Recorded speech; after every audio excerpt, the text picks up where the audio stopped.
time for the underdogs. 2 times that they doubted me. You know I did it for my mama and them. Only people know who proud of me. Now I'm getting where I gotta be. And you better want me take off. You brought the beast from inside of me. I bet on myself and it paid off. I've got my man Joe Rinaldi here. This felt overdue. I tried to get Joe, listen, Tim and Kieran, I tried to get Joe here for the first episode. It just felt like the right thing to have happen. We were joking before because Joe and I, and we'll get into it, had a podcast back in the day, realistically a few years ago. The setup is definitely different. The scale of the operation definitely different. We haven't decided if we like it more or less yet. We'll find out maybe by the end of the episode. But Joe is a dear friend of mine. I could not be more thankful that he was able to make the time to make the trek up here back to the homeland of New Jersey. Mm-hmm. And I'm excited for this conversation because I think one of the things in listening back to episode 1, episode 2, was I really want to make sure that we talk mindset, talk cultivating a mindset. And I don't think that there's many people whose mindset I appreciate more than Joe's. And so I appreciate you being here, dude. And I'm excited to chat and to dive into exactly that. Yeah, I mean, the pleasure is all mine. I appreciate you inviting me. It's weird to be back together in this setting. We were talking about how our first ever recording for the Pursuit podcast was in your apartment, and we sat in separate rooms in your apartment on Zoom to just troubleshoot. And there was definitely a lot of troubleshooting. Oh, yeah. I mean, but I have such fond memories of that time, and it's good to be back, and I'm excited for this. So how many years ago was that? And we're going to throw some of those podcasts in, whether it's the description or whatever, but that was COVID times. That was 4, 5, 6 years ago now. Was it October of 2020? I want to say it was. Your memory is crazy good, so I'm going to trust whatever you say. Yeah. But yeah, I think it was the beginning or the end of the pandemic, realistically, and it was this sacred time, I felt like, for both of us, where really we got to just like tune out and focus in on whether it was literally just the two of us riffing and catching up on life. And crazy enough, people were excited to listen to us just go back and forth and yap a little bit, or some really incredible guests that maybe we wouldn't have had access to if it wasn't the pandemic, right? We had the founder of Athletic Greens on there, you name it. So it definitely was special. And listen, I think for me at that time, it was something I definitely needed. I think a lot of people were missing that type of connection, that type of reflection. And so, yeah, it was an important piece of, I think, this entire journey. And you kept rocking with it a little bit after, right? And have continued to dabble.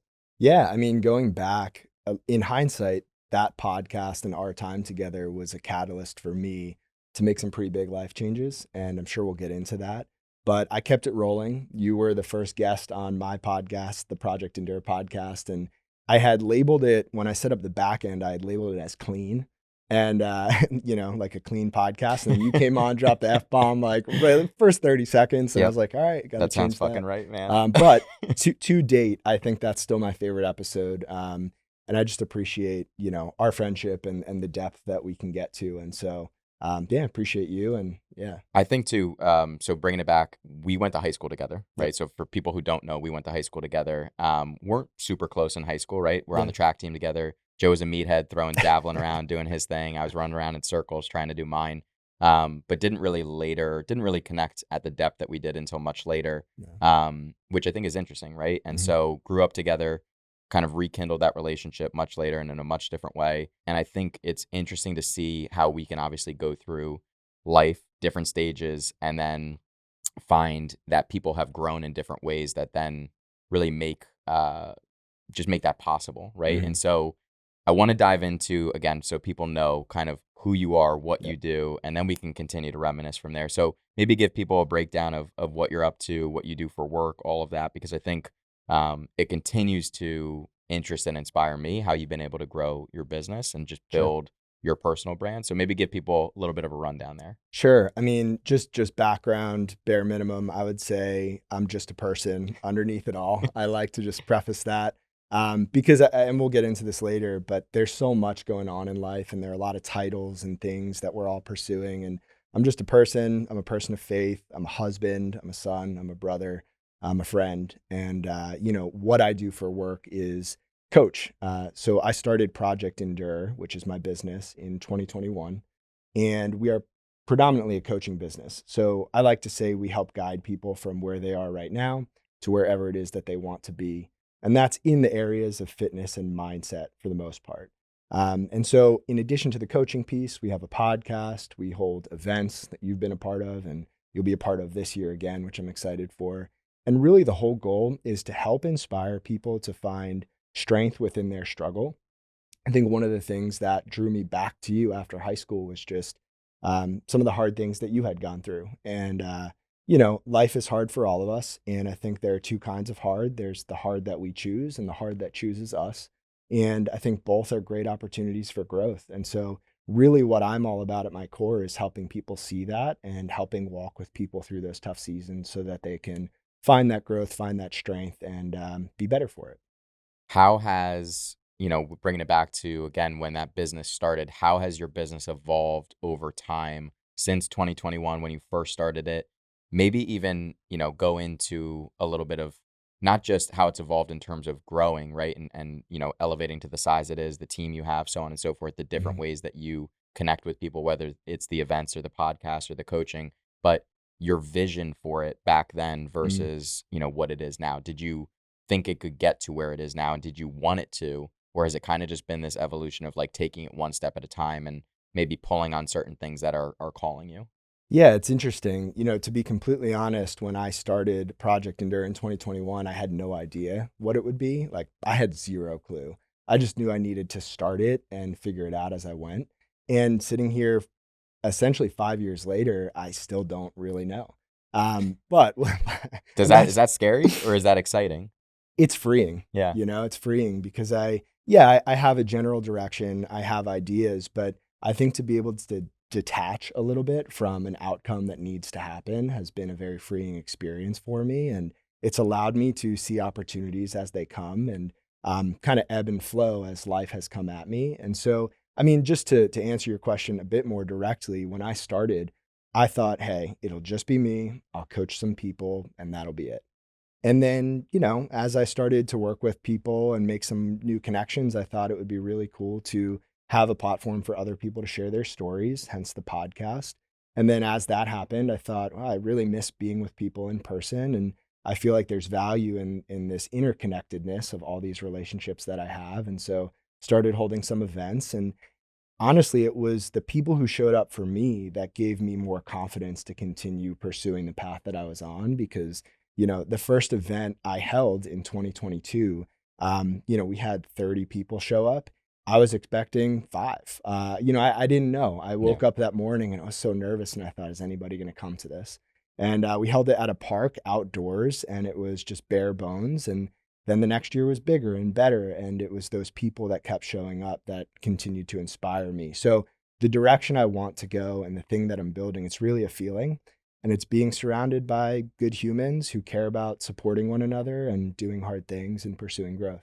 I think what's interesting too, and I've been thinking about this a lot lately myself, is a lot of people feel like they need to have it all figured out as they start, or even rather before they start. They feel like they need to have this perfect plan where it's like, I'm going to do this, I'm going to do that. In 3 years, I'll be here. It'll look like this, so on and so forth. And I think hearing stories like yours and like mine, where we didn't know anything, right? We had this feeling, we took this chance, right? And for, younger guys, right? We started when we were younger. That feels maybe more doable, right? It feel at least to an extent. But there's a lot of people who are still in that position where there's this friction that they're feeling between having it all figured out and even giving it a chance. So what gave you that, I guess, let's say the strength to say, fuck it, I'm going to go for it? Yeah, it's a great question. Multi-part answer. One is my wife, Michaela. She's incredible. She's so supportive. I think the first time I ever floated the idea to her of me wanting to leave my job to do this, which in hindsight is crazy to say, I got a doctorate degree in physical therapy, spent 3 years on that, have a stable job, and I'm just going to leave that is kind of nuts. And she didn't even blink. She said, yeah, let's do it. That's awesome. So her support was really an anchor for me. And then, to be honest, it was time spent with you. It was watching what you were building. And it was conversations with other people like you where over and over and over again, I kept hearing the same thing. And it was, hey, betting on yourself, building something, it's one of the hardest things you'll ever do, and it's one of the best. And I remember we recorded a Pursuit episode. I forget who the guest was, but we were talking. The guest was another entrepreneur. You were an entrepreneur. I was not yet. And you guys were talking about this thing of entrepreneurship. Like some days you wake up and you feel like you get hit by a bus, and other days you wake up and you're on top of the world. And I thought that sounds terrible and amazing all at the same time. And so for a year or two, it felt like I was climbing up this ladder to a high dive. And, every week I'd get up another rung, and eventually I got to the top. And then I stood at the edge of this diving board, and I was just frozen there for a while. And it was actually an email exchange we had that pushed me over the edge. And, we were trying to coordinate a time with a guest for the Pursuit podcast. And we were going back and forth, and you were putting out times like, let's do, Tuesday at 2 or Thursday at 9. And I kept emailing back, and I was like, I've got a job. I can't do this. And you jokingly said something along the lines of, Joe's a slave to his job. We'll figure this out, whatever. And I thought to myself, I want to record a podcast at Thursday at 9. I want that freedom. And here we are. Yeah, and it's funny, dude, because I feel like we've shared this story a few times in different settings, and I always feel like such an asshole when you're like, yeah, man, you just were like beating me down via email, being like, yeah, man, Joe can't make it, he's the problem. But there is a sense of reality there at the end of the day, where when you live within the confines of a 9 to 5 or whatever, there are limitations. Right now, there's also a sense of security to an extent, but that can change really quickly too. Mm-hmm. I think one of the things that I've always appreciated about entrepreneurship is that you do control your own destiny to a certain extent, right? Obviously, you can only control realistically how you show up at the end of the day.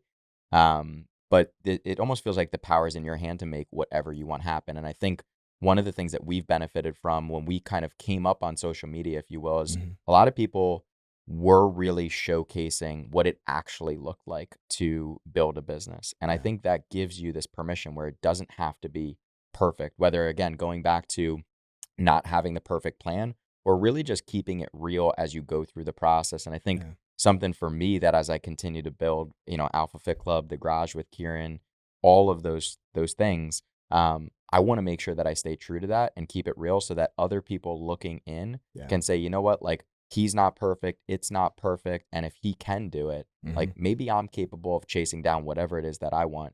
Do you still get messages like that from people maybe watching you that you've now given permission to them? Like maybe I gave to you, I'm not taking credit here, but your words. I mean, you knew me. You knew that it wasn't, I didn't have it all figured out, right? Now, as you've kind of shown your process and what you're building, have people hit you up saying that you've done the same thing for them? Yeah, I get some of that, whether it's directly or indirectly. And, a lot of the clients that I work with, especially on the mindset side, they feel stuck. They feel a little bit lost. They're not sure how to get to the things that they want. And I think one of the parts about my story that I hope is inspiring or encouraging for other people is, like you said, I don't have it figured out. I still don't. But ready is a decision. It's not a feeling. And I acted on that, And when you act on that, you take messy action, you take imperfect action, you make mistakes, but you learn from that and you get a little bit more clear as you go. It's that action that creates clarity. And that's more of the message that I've gotten in response of, people watching my story, interacting with me is, they've been inspired to take action, even if it's imperfect. Yeah. You're 5 years in, right? Which is awesome. Yeah. What are you finding that you're still struggling with or just struggling with now? Maybe not still, maybe it's evolved or it's a new challenge for you. What are you finding to be maybe the most difficult aspect of your work, of your life, it together? What might that look like? And then what are you actually doing about it? It's a great question. So you and I both have had, I think, interesting relationships with alcohol. We've talked about that in the past. I haven't had a drink in 13 years, and it's just a decision I made because of the way that I am, which I'm a very extreme person. And when I do something, I go all in on it. Perfect example right now is my run streak. I run every day. I've done that for almost 4 years and have no intention of stopping. With that being said, I have a lot of trouble being content with things that are just being enough. I have trouble with enoughness of being content. I have trouble slowing down. I have trouble just creating space and sitting in that space. I always feel the urge, the temptation to have to do things, to push the ball further, to do more.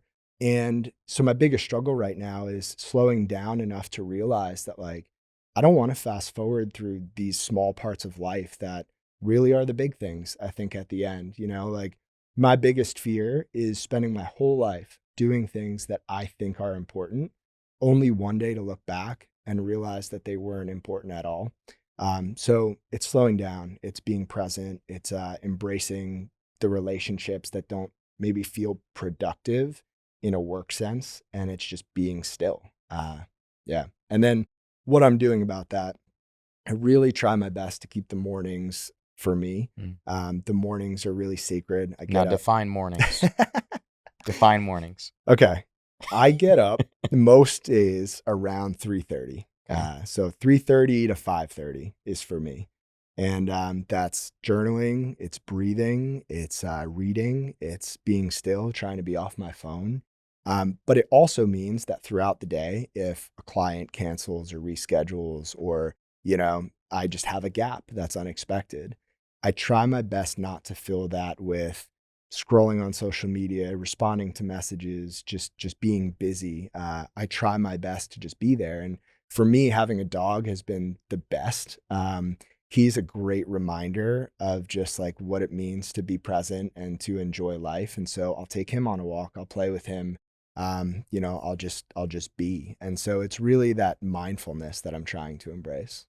All right. And this is why I love talking to you, because while I can relate in so many different ways, we're also very different Yeah. at times too, right? And so I have found that feeling of not being enough to also be a superpower, Mm. where it allows me to chase all of the things that I want, and I know that I want them, and I like to think I want them for the right reasons, right? And so I'm curious for you, do you also feel like that innate desire for more, right? Do you feel like that's allowed you to build the life that you have? Do you think that you'd be able to have accomplished what you've accomplished and set this, this foundation, taking control of your life and your destiny? Do you think you could have done that without that pull? No, no. It's a double-edged sword. I mean, it's taken to an extreme, maybe that desire for more, that draw to pursue things and just be a bit extreme. On one side, if I take that too far, I know it's bad for me. But on the other side, if I dampen that down too much, I'm not where I am today. And one of the conversations I have often with people who are trying to start something, make a change in their life, is it requires a lot of hard work. It requires swimming upstream, pushing into resistance. And, like I remember you talking about this, right? You'd go train clients, you had a medicine ball, right? Something really similar, right? I had kettlebells in my car. I'd drive to a park. I would get up earlier. I would stay up later. I would do things like that. And it was a grind. And I was only able to sustain that grind because of that desire for more. And so, yeah, it's been a blessing in a lot of ways. And I think I've almost taken it too far in some seasons. And so, really, I'm just trying to draw that back and be more intentional with when I tap into that and not letting that just be my baseline all the time. Yeah, I think it comes back to the underlying motivation, right? I think to your Yeah. point, if you're feeling like you're not good enough and Mhm. therefore you need to go achieve X, Y, and Z. And it's interesting as we, record more of these episodes, this idea of balancing ambition, right? Mm. Or understanding your ambition continues to pop up. Maybe because it's the underlying thing that I'm trying to Mm. manage, work through, understand. And I think understanding why you want something is Mhm. incredibly important. If you're doing it to prove to yourself that you're worth X, Y, and Z, Yeah. that's a challenging place to sit. That feels like a sad place to sit from. Mm. But if you're doing it because you know it's possible and you're capable of it and you're excited about it and you want it because, for those reasons, I think that's a good place to be, right? And it seems Yeah. to be an inspired place to move from. As you work with mindset clients, right? I'm curious more than anything, what is something that you feel like is coming up for a lot of people lately? Is there something that you feel like a lot of people, the vast majority of clients that you work with, are dealing with that might be different than what we're talking about? Because as high achievers, people that want more, people that are excited about life, people that feel like they can run through a wall Yeah. at 3:30 in the morning and maybe need to like chill out a little bit, right? Mm. For somebody who might be listening, what are people dealing with you Mm. know, in your work? Mhm. And I'm more so just curious. And then again, like, what perspective are you providing them? Yeah, I mean, it's a good question. I think, the answer that comes to mind that I hear often, and it's also something that I've struggled with in the past, is that people know that they want to change. They know that at some point in the future, they want to be living a different life. And yet they're surrounded by people who are living the old life, the life that Mm. they no longer want. And these people are friends. They're people that they care about, people they've grown up with. And separating from that pack and saying, okay, these people are not doing the things that are conducive to the life that I want to live. So I need to start to slowly separate. Not knowing where to go, not knowing how to have those conversations, not knowing what that looks like, not being able to tolerate the discomfort of maybe being alone for a season while you're in between that old group and whoever you want to be around next is really hard for a lot of people. And I think it speaks to just a bigger challenge for a lot of us is what does it look like to make friends as an adult? Like if I'm not meeting someone as a result of my work or, I'm not going to lunch and maybe being introduced to somebody on purpose, I don't have a lot of interactions that result in friendship, and I think that's hard for a lot of people. And so, one of the things that I'll help someone understand is it's okay to be alone for a season. It's okay if these people are not good for you. It's okay to separate yourself, be alone, create some space, and know that that doesn't have to be forever. But it's probably better to be alone than be with people who are bad for you. And that's hard. Do you feel like there's a sense of guilt in terms of leaving those people behind? Oh yeah, big time. Yeah, there's a lot of guilt for a lot of people, and I think at the end of the day, we all have to be able to look out for ourselves, while also considering other people. And what I try to help people understand is it's not malicious to say I don't think spending as much time with this group is good for me anymore. That's not a malicious thing. There's no malintent toward those people. It's just you doing what's best for this next season of your life. And I think it's tricky. It's hard. It takes time. It can be messy. But at the end of the day, you do become like the people you surround yourself with. And so I think trying to find people who are going to push you and inspire you and encourage you is really important. And probably one of the easiest, simplest ways to create the life you want is to spend time with people who are living the life that you want. Yeah. I definitely have struggled with that myself, no doubt, whether it was when I was making the transition at that period of my life to stop drinking, right? I was fresh out of college. It was way more about me than it was about anybody else. I was struggling tremendously to live in alignment with what, ultimately when I took a step back, I struggled so much living in alignment with who I was capable of being. And I Mhm. knew it, Mhm. right? There's this feeling in you, going back to that idea of ambition, going back to that idea of wanting more for yourself for hopefully the right reasons. When I was essentially drowning myself in alcohol, drugs, you name it, anything that I could do to just not feel at all, um, I just needed to get out of that world entirely. And again, my friends didn't have a problem. They were enjoying themselves, but I wasn't in that room doing those things to enjoy myself. I was doing it to remove myself from reality. And it was really hard to stay close, from a proximity perspective to that at all Mm. because I just knew how I was wired. And so it was way more about myself and my discipline and needing to completely go in a different direction, probably too far, Mm. right? When I think about the lengths that I went to instill discipline in myself. Yeah. It was the 2:30 in the morning wake up. It was the 3:30 in the morning journaling, but it wasn't for good reasons, realistically. It was like I felt like I had to do that to rewire my brain and go in this certain direction. And obviously, as the years have passed, I've needed to rely on that level of discipline Mm. less and more. I'm just like, okay, like I remember who I'm capable of being. I'm stoked with where my life's going. I've worked hard to get here, but there was and there still is a sense of guilt for Mm. quote unquote leaving people behind, Mm. if you will. And I'm curious for you, bring up the idea of friends. Like, is that an intention that you've set at all this year is to put yourself in rooms and try to build those relationships? Or are you just good with that as a sense of, just as where you are in the season of life that you're in? Yeah, it's a good question. I mean, I think in a lot of ways my work is a blessing for me because I do create friends through the work that I do. And, on the fitness side of things, it's great to be able to guide people and help people. And I do enjoy that. But on the mindset side of things, I'm sitting down with people most times once a week, and I'm having deep conversations like this. And, I get invited to weddings and I get life updates, and it feels like I have these friendships, which on the flip side is also really hard because business relationships also don't last forever. And so sometimes that can be tricky to navigate. But in this season of life, I feel like I'm well supported and I have a lot of great relationships. And at the same time, I'm always looking for, well, who's that person that's come into my life that I would really love to grow closer to? Mm. And I think being intentional about spending time with those people is still a struggle because we both live lives that are busy and there's a lot going on. So you have to make the space for it. And that's one of the things I appreciate about something like this is like we get to do that. Yeah, it's kind of dual wielding. It's like we were joking before we hopped on, like the podcast for me is a selfish moment to an extent because I get to call on the people I want to spend time with, Yep. have great conversations with, take them out to lunch after this, like do those things where I would make every excuse. I still do it and I know it because I'm in this season of building. I'd make every excuse to myself to almost feel guilty about taking that time.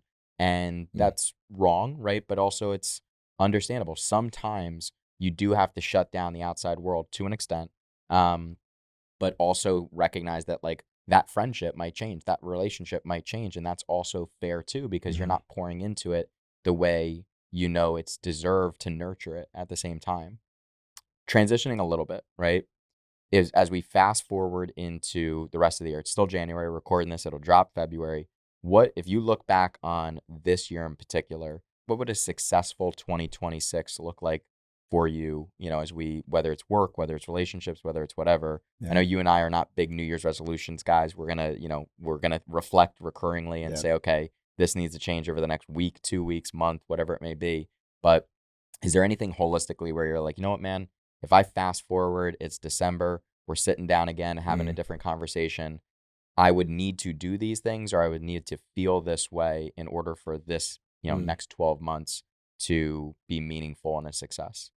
I think there are two parts to this answer. One part is relationships. It's first and foremost, was I a great husband? That's the most important thing to me. And so that would make this year successful. And on top of that, I think being there for people who are already in my life, supporting them, going out of my way to do that would make this year a success.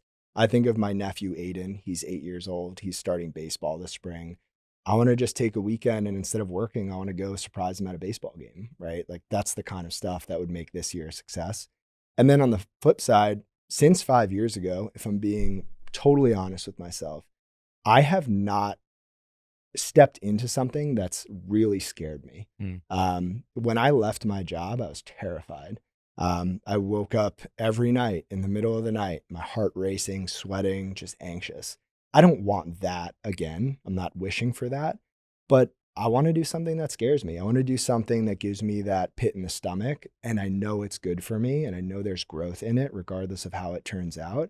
And I want to step further into that thing. I don't know what it is yet, but I want that feeling, and I want to step into it. What does that feeling do for you? Like, why the desire to feel like, listen, you describe it as waking up in the middle of the night, sweating, like scared, whatever. Why the desire to step into that when life's good and you've already made the jump and you've done the hard thing? Like, why chase that feeling again? So I have a handful of tattoos.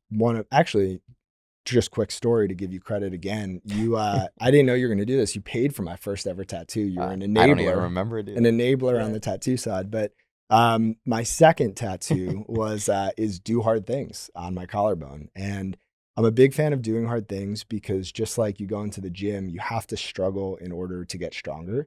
I think that feeling of fear is actually more of a guide. It's telling you something.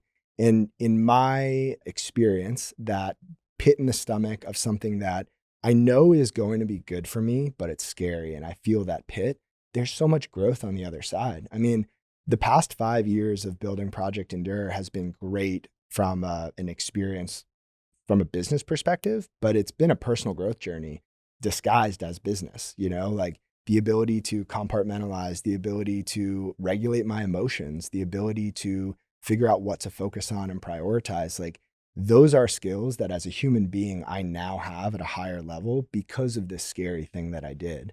And so I think there's just so much growth on the other side. And to me, it's more about who I'm becoming than what I'm achieving. And so I just want to become a better version. And I think it exists on the other side of that feeling. So let me ask you this, and then we'll get into what that scary thing is. Like, the way that I'm hearing this, and I could be wrong, is that you almost feel like maybe you've kind of settled into a place of complacency to an extent, and you're Mhm. like, all right, like I need to reach that next level. Now, the way you're describing it. I also want to give you credit because it's way different, and it certainly doesn't come across. And I feel like I know you well enough to say that's not coming from a place of like I'm not good enough. Mhm. I just know that there's potential beyond where I am today.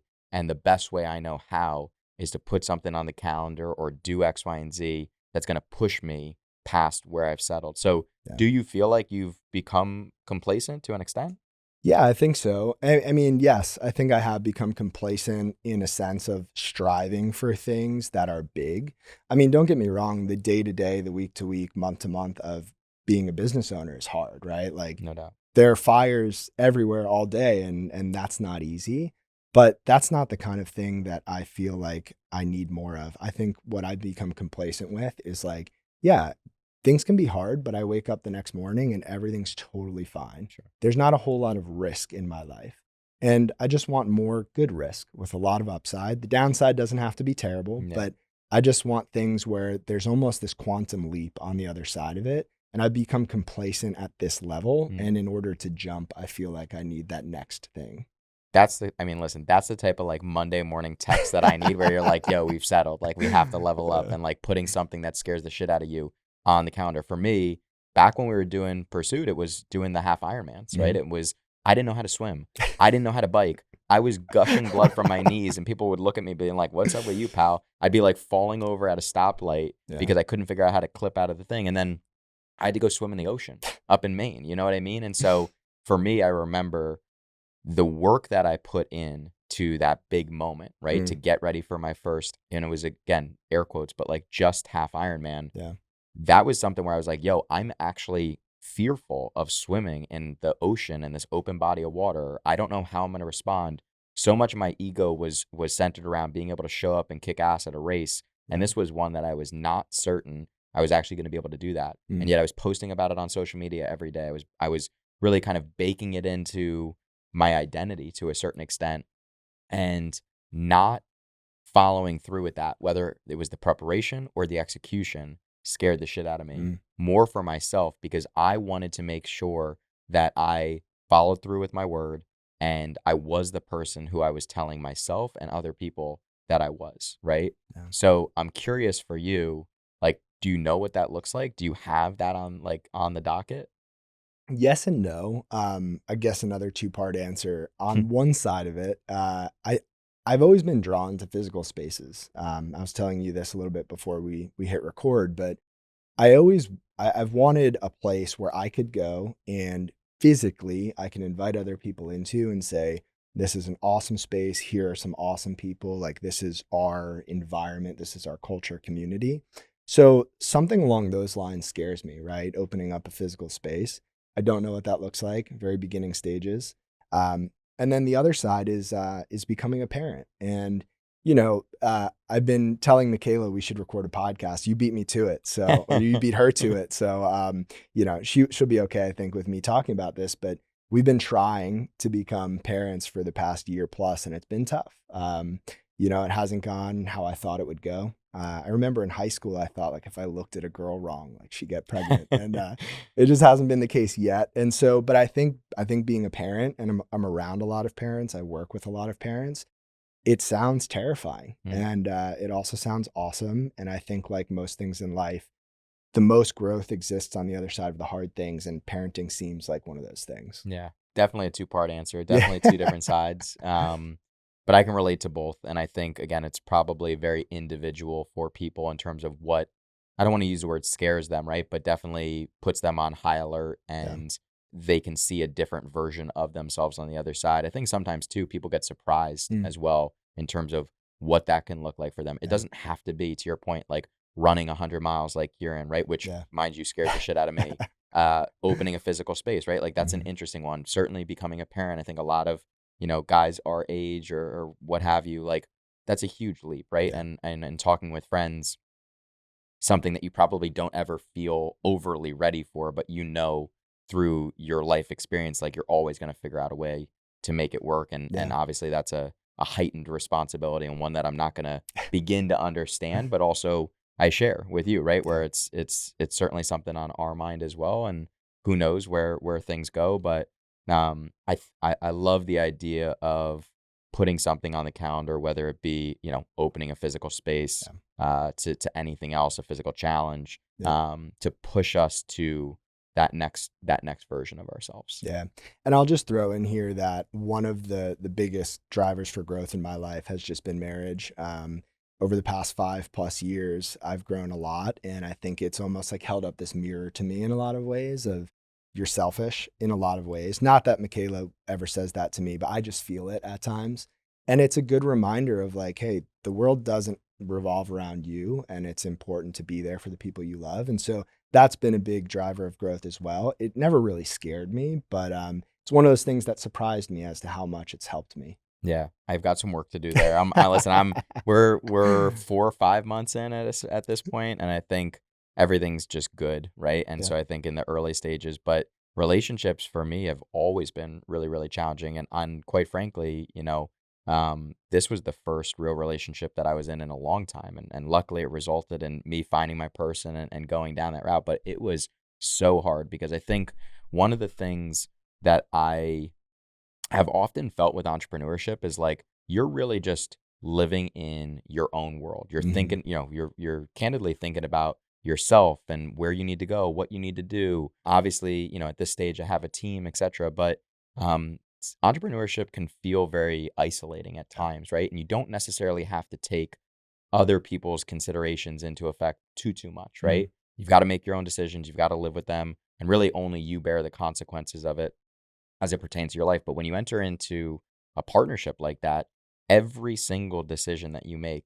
there is someone right by your side that's going to be impacted by it, big or small, right? Now, listen, does your boy over here have to take out the cardboard boxes a little bit more often? 100%. But luckily, those decisions, we can live with them. I'm going to get the middle finger at home when she listens back to this. But it's true. I got to take out the cardboard boxes more. But I think luckily for us, and certainly for me, we have, I've now found a soundboard at home. I found a partner at home that can really she's in it with me every single day. And as this business scales and our life grows together, there is no doubt that she plays a massive part in that, right? And I am thinking about her in making those decisions because there's a burden of responsibility that comes with that relationship. But I think that's become another superpower where, again, it's not just about who can I become and this, that, the other thing. It's like, what can we build together? And that's a special thing. But you're a little further down the road with me on that. Yeah. Yeah, you'll get there. No, but it's great. And it's really nice to be able to share a life with someone. And I'll just mention this in case someone listening thinks this is useful, but I realize that I talk to Michaela all the time, right? Like we'll be in the kitchen or in our house or whatever. And I just had this moment of awareness of like, sometimes I'm talking to her and I haven't like looked her in the eyes for like 20 minutes. And so it's a good reminder if you're listening, you have someone in your life, could just be a friend, like look them in the eye when you talk to them. Now Joe and I staring at each other in the eye. and make that connection because it's easy to just go about your own thing, your own life, and just even in an intimate relationship, just be not somewhere else while you're having a conversation, but just be there, just be present. Do you find that you've maybe started to gain the ability to compartmentalize at all your work from your time in your relationship, right? You said a lot of your focus right now is being able to be present in general with yourself, not scrolling on the phone, so on and so forth. Do you feel like that's something that you're still reaching for and working towards, or do you feel like that's maybe a unique skill set that you've built because it's so important to you? I think it'll be a lifelong pursuit, and I do feel like I've gotten a lot better at it over the past 5 years or so. And to me, I've always thought that time is the most precious resource because it's fleeting and it's limited, and it is, but it's really, what are you focusing on with your time? That's so valuable. So your attention. And so I try to be really careful and intentional with where I'm spending my attention. And on a day-to-day, my calendar is the thing that guides me. I mean, I sit down before the start of every week. I block out all of my time, even if I'm blocking out free time or I'm blocking out time with Michaela. Every minute is accounted for, and it doesn't always go according to plan, but that's how I start. And then that helps me because I know if I'm, talking to you right now, yeah, I've got things later today, but I don't have to think about them because they're accounted for. And when that time of day gets here, I'll be there. And it's been really helpful to just organize my time that way. And I'll still have, days where it's not great, but I'm working on it. You have a saying, and I remember this from many years ago about the calendar, right? What is the saying? I feel like it's probably evolved over time, Yeah. but how you spend your time is how you spend your life. And if you look at someone's calendar, you should be able to tell what their priorities are based on what their calendar looks like. Yeah. Yeah. That's a hard truth to realize, right? Even when you do think about your business, right? Let alone where you say, these are the major things that I need to work on. These are this is what's going to move the needle the most. And then you look at your calendar and it's filled with everything but that. So one of the things that we've implemented at work is this just idea of the big three. What are the three things that you need to be focused on? And as the team reports back to me around, this is what we need to do here, this is what we need to do there, I'm like, all right, like, let's look at the calendar. And there's this pause, this hesitation, which I totally get, right? And that's why the exercise is so important. And I think if I was to then pull that back to my whole life and say, okay, Sam, what is most important to you in your life? Who is most important to you? And then look at my calendar and ask myself, am I actually carving out the time where somebody who, if they didn't know me and they didn't have a conversation with me, if they were to get asked the question, what's the most important thing to this person, right? They would say, it's work, it's this, it's that, right? And that's something that I think I need to work on personally. And I think, for anybody listening, again, that's a great exercise to go through where it's like, what matters most to you? You might say one thing, but as you look and reflect at your time, is that actually the case? And it's a hard truth to swallow. Yeah, it's easier said than done, but we all have to start somewhere. And I'll just go back to something we've talked about a lot in different ways, is just that none of us are perfect. None of us have it figured out. And I find this fact interesting, but in nature, there are no straight lines. And I had to fact check that the first time I heard it, but it checks out so far. And in our lives, there are no straight lines, right? Like, you'll have different friends, you'll have evolving relationships, interests, pursuits, and like, that's okay. But, for me, I just have to keep in mind, like, what is the guiding thread through all of that? Like, at my core, what do I care about? And no matter which way I go, how can I make sure that I am staying aligned to that, that set of values and beliefs that are most important to me? Yeah, I love that. I need to fact check the nature line thing, but Think about it. I trust you. Yeah. Are we allowed to plug the event? Sure. Yeah. So, all right, April 11th, 2026 in Philadelphia, we have the 5th annual Project Endure event. Wild. It is wild. It's a day full of having great humans in the same space, doing hard things, enjoying good food, listening to great conversations. Sam will be one of the speakers again, which I'm excited about. And it's really a day meant to just make good connections, have great memories, and also walk away with maybe some new insights and inspiration to just spark some growth through the rest of the year. I think it's one of the best. There's certain events each year that I leave feeling more filled up at, right? And I think this event, every year that I've been, whether I've been a part of it, whether I've been on the megaphone yelling at people during the workout, whatever it may be. And there have been some dicey years. I think it was last year where I had to, I forget how crazy my day was or whatever, but we got there. And I'm always so grateful to be there. I always leave just feeling there's this contagious energy in the air because everybody that is in that room is such a good person. Obviously, you at the helm of it, that makes a tremendous amount of sense. But even the other speakers, everyone, it really is a special day. So I would encourage anybody who can get there, take the drive, come from Jersey. We will be there speaking, eating, working out, all of it. And I think that'll feel like, episode 2 of this podcast. And we'll see where we take it. But Joe, I cannot thank you enough for being here today, my man. And where can the folks find you on the web? Yeah, Instagram's the best place. My Instagram is at Joe Rinaldi, and if you message me there, I would love to get connected. And you can find Project Endure stuff through me. And the pleasure was all mine, Sam. Thank you for this. This was great. Easy, making it easy. And then when the Meek Milk comes back on, EB makes us look like movie stars. And this one will drop in February. So appreciate you, brother. Appreciate you. Good stuff. and then they just wrap us up. They make Yeah. us look like movie And then the stars. Meek Mill comes Yeah. in. Good stuff.